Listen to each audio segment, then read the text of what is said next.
Well, hello, everybody. It's Brother Todd with your Victory Minute, and I hope you guys and gals out there are all having a great day. I kind of took the back way out of town today down the old railroad track, and as I was kind of heading out, I was thinking about how special this little old place is to me. A little old town I grew up in, Rosser, Texas, and still live in. And me and my brother Troy have hunted that same thicket on each side of that fence line right there. One of us on the road, the other in that pasture, hunting quail through here. And I don't know how many good memories. My son just was able to get this place right over here off of the estate of a good dear friend of mine. It's in heaven now. And if you look back behind me, some of my best memories are back right there behind me in that little old town, different friends and family and down through the years. And some of the best memories, and I thought of them this morning as I was headed out, was old Easter egg hunts when I was a kid. You go about a quarter of a mile behind, those buildings gone now, but there was an old vacant store, Sullivan Store, and back behind it, they do the Easter egg hunt on Sunday morning. I remember being a kid, I was excited about the Easter egg hunt, but I was upset over two reasons. Number one, I had to put on fancy clothes. Nobody really in that church had what you call any real money, and but everybody had a special set of Easter clothes, Easter shoes. Even had to wear a tie. Hated it.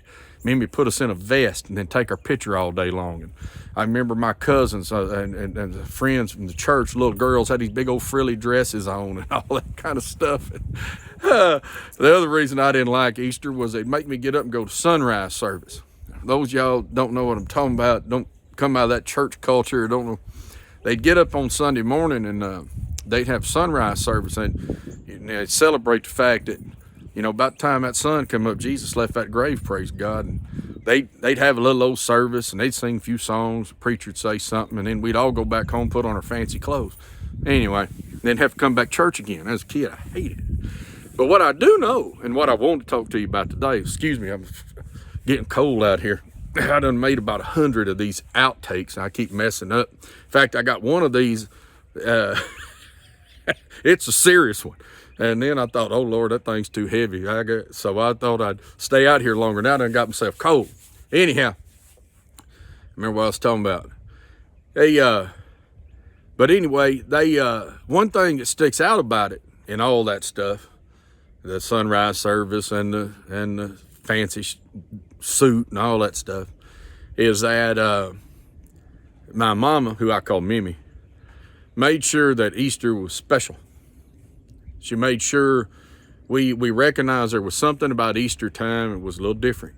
I remember the old preachers talking about we celebrate the resurrection every Sunday morning. In fact, if you look back through history, it's the reason the church moved from the Sabbath, the Saturday, to its worship on Sunday. It was evident that the early church met on Sundays. And so anyhow, without bogging you down into all that, they say we celebrate the resurrection every Sunday, but boy, there was always something different about Easter. And that's what I want to really, I know I've been rambling here for 3 minutes, but that's what I want to talk to you about. Make Easter special this year. Best thing you can do to do that is prepare for it.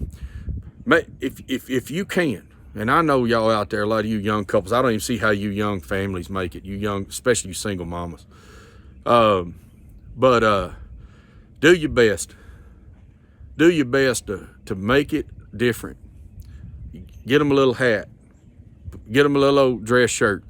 Get that guy a little fancy little dress. Get that baby in that Easter dress, and even though they may never ever remember it, make it different. Make it special, because it is special and it is so important.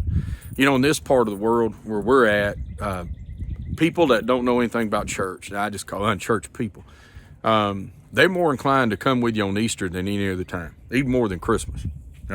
I know where some of y'all are at, more people are inclined to come on Christmas, but not here.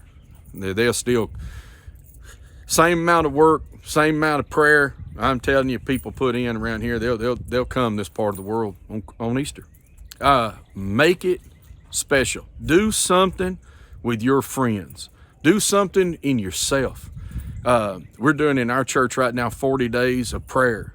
40 days of prayers and fastings and different things. People, it's about, we're about halfway into it now. You probably got about 20 or so days till Easter. Maybe, I can't remember exactly, but But it's time to be focusing. If you got behind on the days of prayer, hey, start back up. Just start where you're at. Don't live in the past. Just start where you're at and believe that God's going to do some things in it. But do something different. Do something special. Make it stick out. We got door hangers and yard signs and placards we give to people and everything else. Just be investing in people. Be praying for people.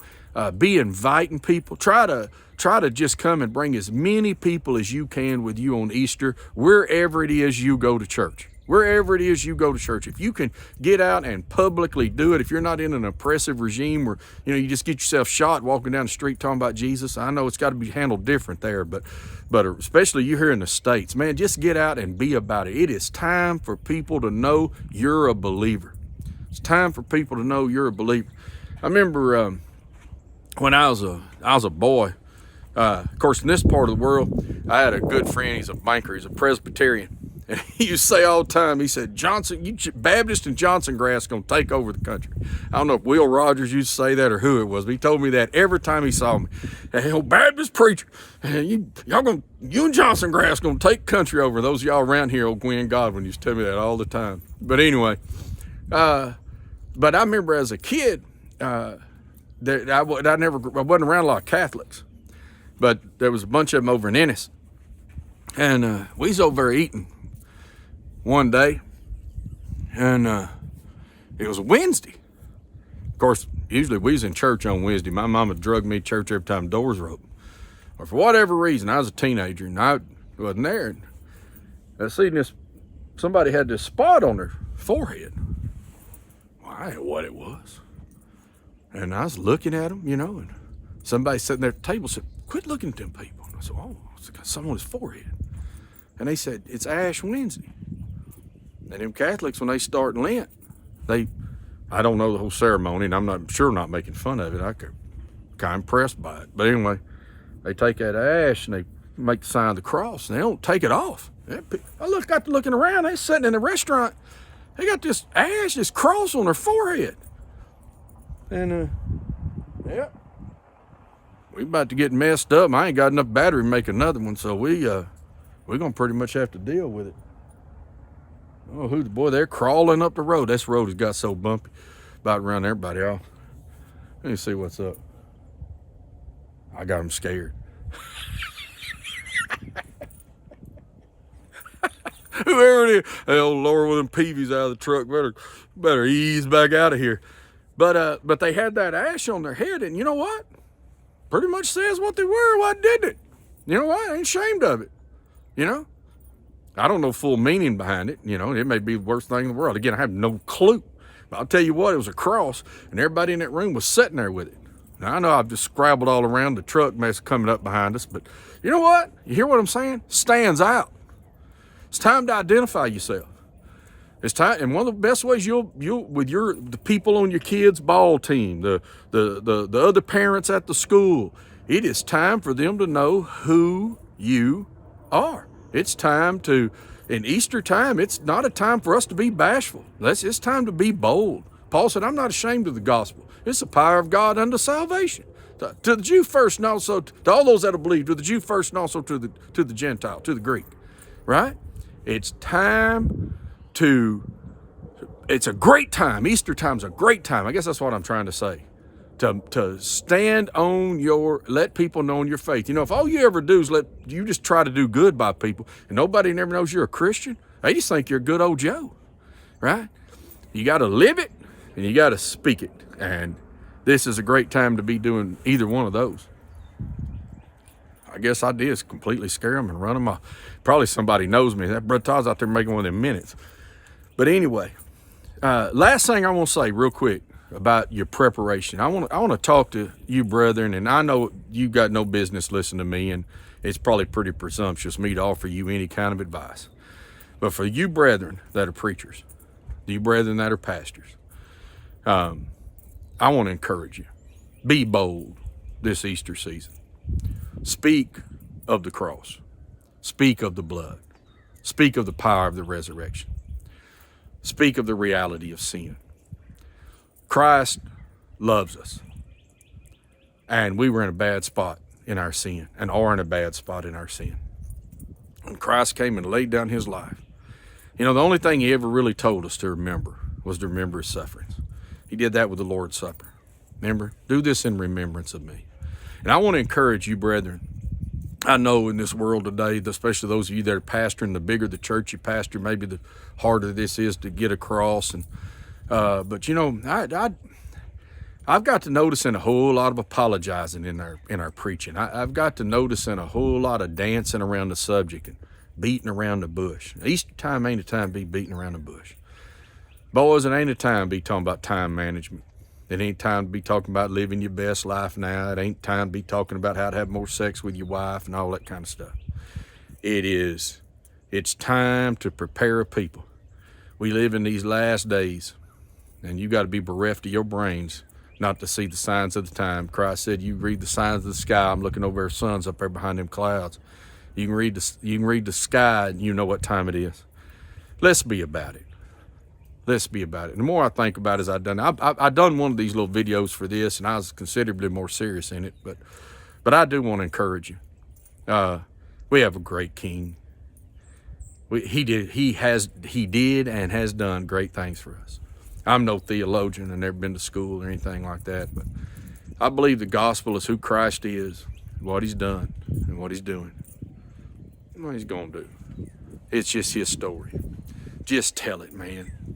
Just stand up there and ask God to fill you up and ask God to empty you out and pour out your heart and your soul to people about who Christ is, what he's done for us. And I mean, brother, I pray God will let you preach the cross. I pray he'll let you preach the glory of the resurrection. I hope when you preach the resurrection, it's like Christ coming back, standing in the brightness of his glory. Man, I hope God just shines out of you. Man, let's just get it done. Let's get it done. Our king deserves to have good heralds. Somebody told me once, I read in a book once, that's the whole reality behind the word evangelism. Get it out. Stand up, speak up, shut up, and sit down. And I pray that God will fill all y'all. I'm praying for all you churches, all you Christians everywhere that watch these things. I pray we have a great Easter time. I pray our King comes quickly. I pray that eastern sky splits soon. Until that time, let's just be found working. And when we have an opportunity, let's run to it. They that wait upon the Lord will renew their strength. They will mount up on wings of eagles. They will run and not get weary. They will walk and not faint. Run, brother. Run, sister, in this time of opportunity. Have a great, great day. Bye-bye.